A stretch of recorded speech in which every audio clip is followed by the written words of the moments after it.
My name is Ava Sinclair, and my life has always come with a disclaimer. She's a Sinclair. To most people, that meant power, prestige. My last name opened doors before I even knew how to turn a doorknob. My father, Charles Sinclair, was the co-founder of Sinclair and Wells, one of the most ruthless business consultancy firms on the East Coast. He built empires and destroyed competitors over espresso and dry sarcasm. My mother, Genevieve Sinclair, was no less formidable, a society matriarch who believed feelings were weaknesses and loyalty was transactional. I was the only child, the heir, the pet project, the future CEO, or so they claimed. But here's the truth no one ever wants to admit about powerful families. The more success they hoard, the less they believe in yours. From the moment I turned 17, every choice I made was followed by the same tired warning. You'll never make it without us. Every job offer? My father made a call first. Every award? My mother smoothed it out with a smile and a favor. Every time I tried to step out on my own, I found myself tethered to invisible strings. I didn't want their safety net, I wanted their silence. So when I got the offer from Corvex Strategies, I finally thought I was free. It was a sleek tech-forward consultancy firm with no ties to my family. I interviewed under my mother's maiden name, Ava Langston, and landed the role on my own merit. Strategy analyst, mid-level, but with real potential. For the first time, my success belonged to me. The first few weeks at Corvex felt electric. I stayed late, triple-checked every report, and volunteered for tasks no one else wanted. I pitched bold strategies in meetings and, shockingly, people listened. I was just Ava. No Sinclair branding. No legacy to defend. I was carving a name with my work, not my bloodline. Then it all unraveled in one afternoon. We were in a boardroom. Glass walls, fluorescent lights, a city skyline so sharp it could cut skin. I was presenting a market entry plan for a rising fintech startup. I'd spent 3 weeks crafting it. Every stat, every angle, every risk mitigation had been polished to perfection. The senior partner, Mark Elliott, a stiff-collared man with salt and pepper hair and a Rolex that screamed inherited wealth, looked mildly impressed. Then he stood up and pitched his own counterplan. It was rushed, short-sighted, and based on data from 3 quarters ago. I did what I'd been trained to do my entire life. I challenged him, politely, respectfully, but directly. Sir, if I may, your projections don't account for the digital migration spike after Q2. We'd be setting the client up to lose their competitive edge by next fiscal year. There was a pause. The room went silent. Then Mark laughed. Ambitious. But we'll stick with my version. The meeting ended. No one looked me in the eye. By the next morning, I was called into HR. Conflict of interest, they said. We've been informed of your family background. This firm values transparency and, unfortunately, it creates complications. I didn't cry. I didn't scream. I walked out of that tower with a cardboard box and a heart burning so hot it could have melted the glass walls behind me. That night, I had dinner with my parents. The table was set with 6 forks, 3 wine glasses per setting, and silver so polished it reflected back the face of my failure. My father didn't even look up from his steak. What did I tell you, Ava? You're not built for this world without us. My mother sighed, sipping from a crystal flute. It's not your fault, darling. You're just soft. And business doesn't like soft. And just like that, they carved my dignity between bites of filet mignon. But what they didn't know, what they never saw coming, was that I wasn't broken. I was awake. That night, I made a silent promise. I'd never need them again. Not their money. Not their name. Not their pity. And someday, I wouldn't just rise. I'd rise so high, they'd have to look up to see me. After the Sinclair estate, I didn't go home. I didn't even go back to the apartment my parents paid for. I got on the subway with no destination, just rage and adrenaline tearing through me like wildfire. Somewhere between Midtown and Brooklyn, I decided I wasn't going to beg for a second chance. I was going to build a better one. That night, I found a 1-bedroom loft in the old industrial district. High ceilings, cracked pipes, a single window that whined when the wind blew. The kind of place people posted on Instagram and called gritty but would never dare to live in. I signed the lease with what was left in my savings and moved in with a suitcase, a second-hand laptop, and enough resentment to power a small city. No more Sinclair Trust Fund. No more weekend brunches with hedge fund heirs. I traded those for instant ramen, 3-day-old hoodies, and a mattress on the floor.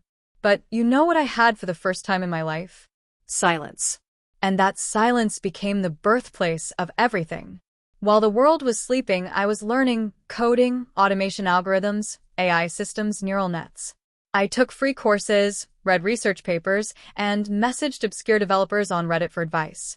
Most ignored me. A few didn't. I built a little black notebook of ideas so insane they made me laugh out loud at 3 a.m. Then I hit on one that didn't make me laugh. It made me sit up. Every company I'd worked with, Corvex included, struggled with bloated operations and outdated systems. Departments were silos, decisions took months, and consultants like my father were paid thousands to deliver solutions a well-trained bot could have generated in minutes. So, what if someone actually built that bot? What if I created an AI system that could audit a mid-sized company's internal structure and deliver restructuring recommendations in 72 hours, completely automated? Not a firm, not a team, a machine. That was the birth of Catalyst. I didn't sleep for 2 weeks. I coded like my soul was on fire. Days blended into nights. I ate whatever didn't require a plate. I tested, rewrote, failed, and rewrote again. My eyes were dry, my fingers stiff, and I loved every second of it. When I had something close to a working prototype, I needed capital. I didn't have a pitch deck. I didn't even have a real logo. But I had a working engine that could scan a company's org chart and tell you where it was bleeding money, down to the department and job title. I crashed a fintech networking event in Dumbo. Everyone was dressed in sleek black and talking crypto. I wore jeans with a coffee stain and pitched to anyone who made the mistake of asking what I did. 2 people listened. One was a 27-year-old angel investor who just sold a blockchain app. The other was a former HR director who'd seen firsthand how broken corporate strategy had become. 3 weeks later, I had my first $80,000 in seed funding. And I had partners who believed in me, not my last name, not my pedigree. Just me. We officially incorporated as Catalyst Incorporated, operating out of my apartment and a WeWork in Chinatown. Our first client was a struggling logistics company in New Jersey. We ran the audit, delivered a plan, and 3 months later, they'd slashed operational costs by 22% and landed their biggest client in 5 years. Word started to spread. Startups, manufacturing, retail. Everyone wanted in. We were lean, fast, and fearless. And somewhere in a glossy tower uptown, Corvex started losing clients. They didn't know who we were. Not yet. But they would. Because this time, I wasn't coming back for validation. I was coming back for everything. 2 years. That's how long it took for Catalyst to become a quiet storm in the industry. While the dinosaurs at Corvex and Sinclair and Wells were still clinging to overpriced consultants and proprietary frameworks, my platform was quietly dismantling their monopoly on strategy, one client at a time. Catalyst didn't walk into boardrooms with suits and jargon. It arrived silently, like a whisper through a company's email server. Our AI didn't just analyze companies, it dissected them. Where they were bleeding money, where bureaucracy was choking innovation, who was coasting on inflated titles. We didn't just tell companies what was wrong. We told them exactly how to fix it, step by step, and automated half the work. In 3 clicks. We were fast. We were brutal. And we were invisible. Our founder? Listed as yes on every legal document. Even my co-founders didn't use my full name publicly. Just Ava. I wanted it that way. Because I was waiting for the perfect moment to reappear. That moment arrived with an email. Subject: Partnership Opportunity from Corvex Strategies. I stared at the screen, stunned, and then, slowly, I smiled. They had no idea who I was. The email was formal, filled with corporate fluff and desperation they thought they'd masked. We've been tracking your platform's performance. We believe a strategic partnership could help modernize our offerings. Translation, they were hemorrhaging clients and Catalyst was the reason. I didn't respond. Not right away. That would have been too easy. Instead, I had my legal team schedule a call. I spoke through a voice filter and introduced myself as Alex S., short for Ava Sinclair, but they didn't need to know that. We're open to acquisition, I said calmly. Full buyout. You absorb the technology, we walk away. They perked up. The number I floated, $28 million, was just low enough to sound like a steal. Just high enough to hurt. We'd want oversight during transition, the Corvex COO said. Of course, I replied, smiling through the phone. But there's one non-negotiable clause, board restructuring. A pause. Then acceptance. It took a month of silence and signatures before the meeting was set. Corvex HQ, downtown Manhattan. 48th floor. Their offices were still a glass-walled monument to arrogance, same scent of money and mild cologne, same soulless abstract art on the walls. They had no idea who was coming to sign the papers. I walked in wearing navy, a tailored suit sharp enough to cut steel. Hair slicked back, heels clicking like a countdown. The receptionist blinked. Name? Ava Sinclair. There it was. The name. The history. The ghost in their machine. She stammered. Of course. Please go right in. Inside the boardroom, I was met with confused glances. The CEO, Mark Elliott, the same man who laughed at me 2 years ago, rose slowly from his seat. Miss Sinclair? Yes, I said, placing my leather folder on the table. Founder and CEO of Catalyst Incorporated. His jaw clenched. His eyes flicked to the signed acquisition packet already in front of him. The ink was dry. You lied, he said under his breath. No, I corrected. I stayed quiet. You lied to yourselves. I sat down, crossed one leg over the other, and leaned forward. Let's finalize the takeover. I have other meetings today with your former clients. The room fell into a stunned silence. I had just become the majority owner of the very company that humiliated me. And I wasn't done yet. The boardroom at Corvex felt colder than I remembered. Or maybe I had just grown warmer. Brighter. More dangerous. Mark Elliott was still frozen in disbelief, his manicured fingers hovering above the buyout packet like it might catch fire. The other board members looked from me to him and back again, silently calculating their options, wondering how this had happened without them realizing. It was simple, really. While they played politics and backdoor golf games, I built a machine that outworked, outthought, and outmaneuvered them. And now I had the papers that said I owned it all. Shall we begin? I said, opening my folder with a satisfying flick. They did. Because what choice did they have? My lawyers slid the signed documents across the table, verifying the final transfer of ownership. Catalyst now controlled a 92% stake in Corvex Strategies. Their remaining board seats were now advisory at best, decorative at worst. But I wasn't here just to gloat. I was here to clean house. I pulled out a small black tablet, tapped the screen, and turned it around for them to see. This is a live readout of your executive performance scores as assessed by Catalyst's internal metrics, I said calmly. We fed your output data, departmental efficiency reports, and decision-making timelines into the algorithm. Mark scoffed. You can't evaluate people based on algorithms. Leadership isn't a spreadsheet. Interesting, I said, tilting my head. Because you once told me I didn't belong in a meeting because my metrics weren't strong enough. That was your spreadsheet, Mark. Mine is just better. One by one, red bars began appearing next to names on the screen. 8 of them. All of the old guard. Including Mark. Including the woman from HR who signed my exit paperwork without a second glance. Including the executives who sat back and watched it happen, silent in their complicity. This is a restructuring phase, I announced. Effective immediately, the individuals flagged in red will be relieved of their duties. Severance packages are fair. HR will escort you out within the hour. You can't do this, one of them blurted. I just did. Security was already waiting outside the glass doors. I had arranged everything before the meeting even started. Predictable behavior is easy to plan around. Mark stood up, eyes blazing. You think this makes you powerful? This just makes you another tyrant in a prettier suit. I stood as well. No, Mark. This makes me someone who understands consequences. Something this company has clearly never taught its leadership. The door opened behind him, and security entered. Two men in discreet black suits. He hesitated, almost daring to protest.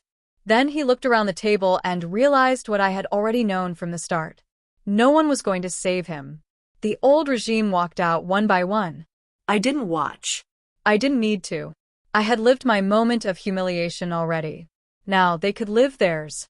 Once the room was cleared, I looked around at the remaining junior board members, some wide-eyed, others quietly impressed. This is your opportunity, I said.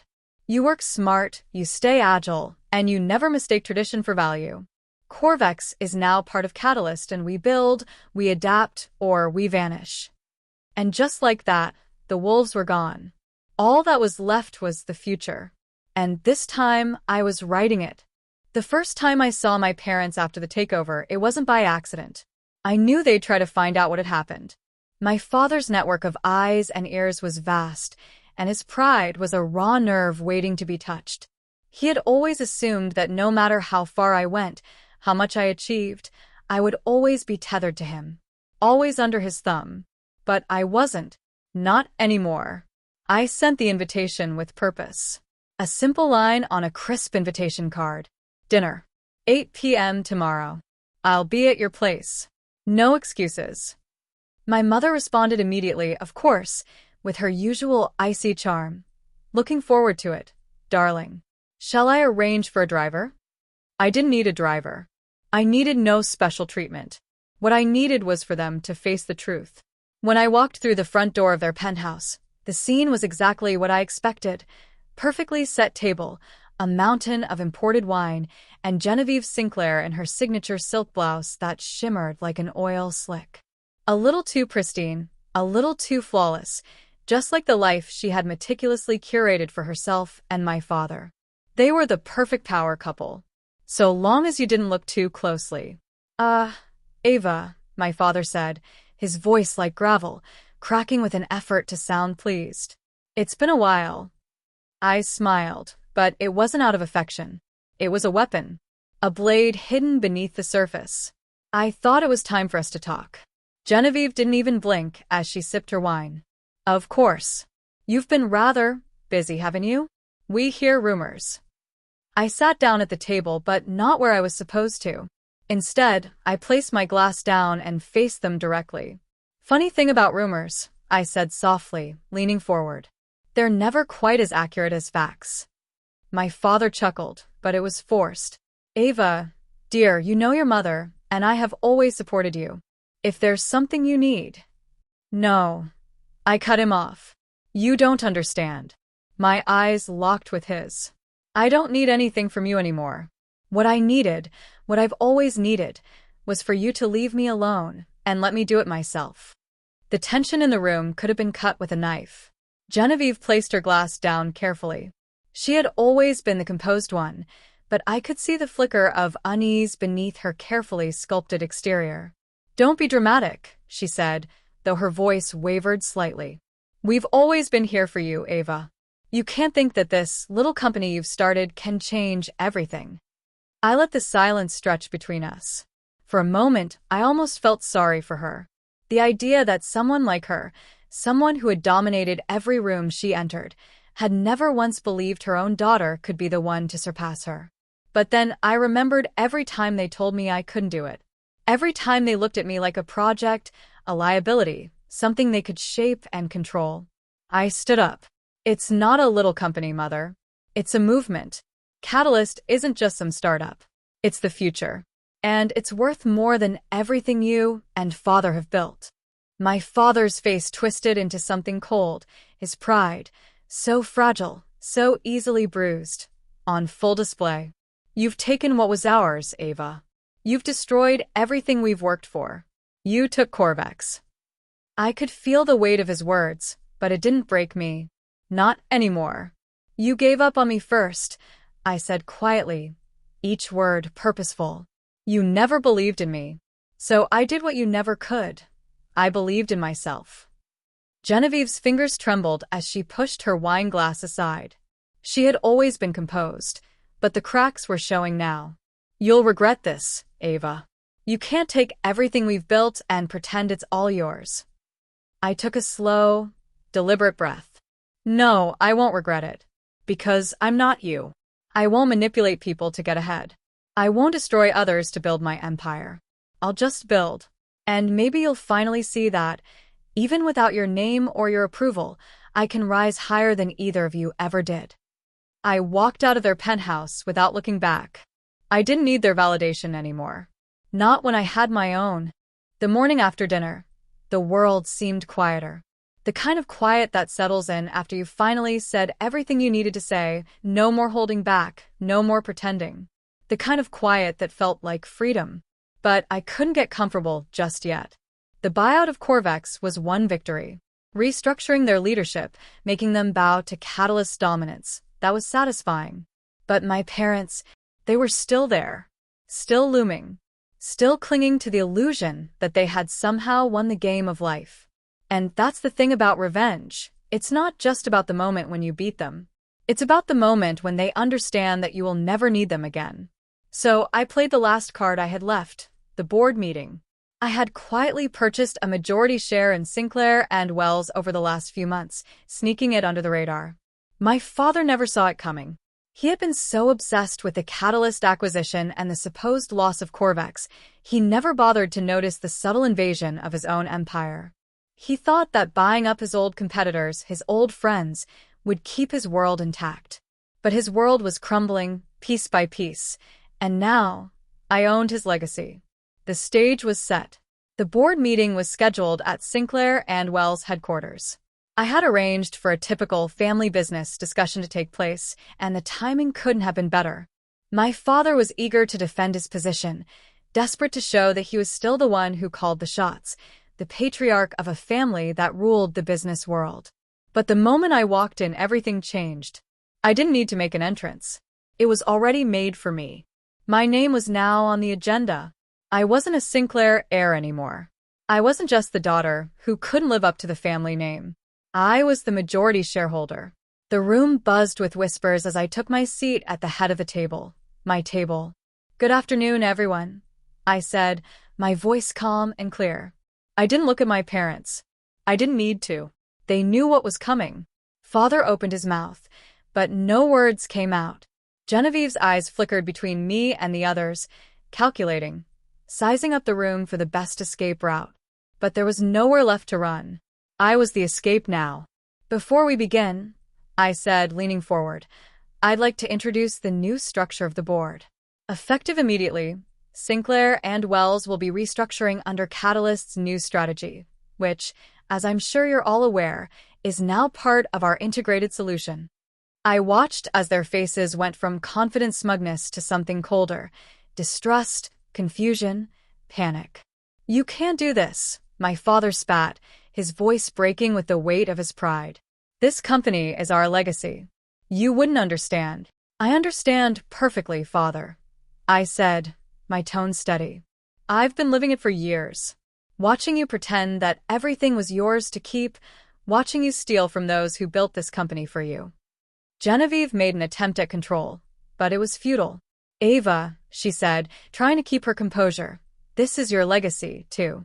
We gave you everything. Everything. I stood up, cutting her off, my eyes cold as steel. You didn't give me anything. You took. You took my worth. You took my dignity. You took my freedom. But now? You're going to watch me build something that's truly mine. And when this company is reborn under Catalyst's leadership, you'll see that I didn't need you at all. My father's hands trembled on the table. You think you can just take everything we've built and walk away with it? That will sit idly by. I don't think I can take it. I said. And you're not going to stop me. There was silence for a long moment. Not the quiet of calm reflection, but the silence of a storm about to hit. My parents looked at each other. Then at the board members, those same people who had sat by and let me be crushed under the weight of their expectations. But now? They were looking at me. The girl they had called weak, too soft, not ready. And in that moment I knew they finally saw what I had built. And it wasn't just a company. It wasn't just the money or the power. It was me. "You're fired," I said, my voice unshaken. The room froze, and I saw my father's eyes flash with the realization that he had lost. I wasn't just Ava Sinclair. I was Ava Sinclair and Wells' owner. And no one, not even him, could take that away from me.